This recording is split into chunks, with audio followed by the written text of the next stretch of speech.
Hi guys, welcome back to Flora Fun and Food. My name is Lauren and today I'm going to show you one of my favorite easy lunches for the week. This is so quick, so easy, and so delicious.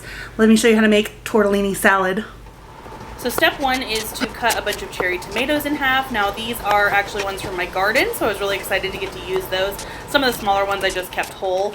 And then I ended up not having pre-cooked tortellini, so I did have to kind of cook mine. But it only takes a few minutes. It's not that big of a deal. Then I cut up a bunch of these baby cucumbers. They are so crunchy and delicious. Then I also had peppers from my garden. These are sweet peppers. You can use bell peppers, whatever kind of sweet peppers you'd like. I drained out my pasta and then I got chopping on all of these peppers. I ended up not using all of these because it was just way too many. I typically stick to about 3 large bell peppers when I make this recipe. You know, it just kind of depends on your taste. After that, I cut up a nice big onion. I like red onion better, but I didn't have any, so I just used my Vidalia onion. And then here's some parsley. I keep it in the fridge with the bag over it and a cup of water, and it lasts for forever.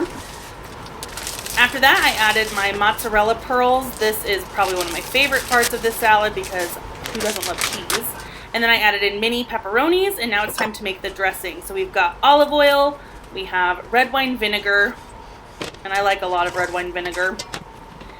And then we're going to add in a splash of lemon juice, some minced garlic. Oh, and I forgot to put in the canned artichoke hearts, and then I dumped in my cooled pasta. Back to this dressing, sorry.